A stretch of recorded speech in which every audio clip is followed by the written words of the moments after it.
এই ঘরে আসার পরে দেখা খাইছি বেড়া মেরা, আমার ওই বেড়া ভাঙি নিয়ে চলে গেছে বান্ধার পর। আর এই গাছটা ভাঙিয়ে আপনার পার করে পড়ি, ঘরের পর পড়িও আমি ধরেন এটা বয় মতোই খায়া গেলাম। তারপর দৌড়ে এসে ডাকতেছি, এরা কেউ ঠিক পাচ্ছে না। ওই মুহূর্তে আপনার এই ভিতরে যা দিয়ে 2 কেন মেশিন ভেঙে গেছে। 1 থেকে 1.5 মিনিট তুফানটা হয়েছে, তার ভিতরে এত কিছু ঘটে গেছে। আমাদের এলাকায় মনে করেন যে প্রতিটা ঘর বাড়ির খবর নিয়ে দেখেন, প্রতিটা বাড়ি ক্ষতিগ্রস্ত। প্রতিটা বাড়ি মনে করেন যে আপনার গাছ পড়েছে, না হলে ঘর ভেঙে পড়ছে, না হলে বেড়া টেরা মন কান ভেঙে গেছে। 1.5 লাখ টাকা একটা তাঁত ভাঙছে, আর ওই বিম একটা বিম ধরেন 30 থেকে 35 হাজার টাকা, তাতে প্রায় 6 থেকে 7 লাখ টাকা মতন ক্ষতিগ্রস্ত হয়েছে। ঘরটার দিয়ে প্রায় 8 লাখ 9 লাখ টাকা ক্ষতিগ্রস্ত। ক্ষতি হয়েছে, ঘরটা ভাঙি গেছে, আমার বাক্সটা ক্ষতি হয়েছে, আমার একটা টিভি ছিল এলইডি, সেটা ভাঙি গুঁড়ো হয়ে গেছে।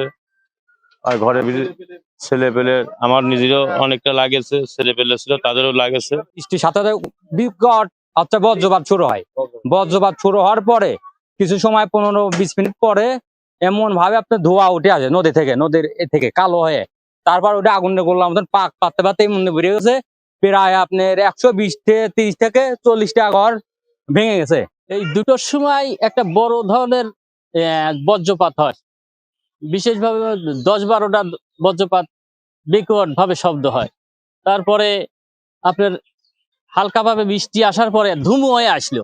ধুমো হয়ে আসার পরে একদিন এমন ধুমো, মানে মনে হলে সবকিছু উড়িয়ে চলে যাবে। না, এরকম ঝড় আমরা দেখি নাই, এবারই প্রথম দেখতেছি।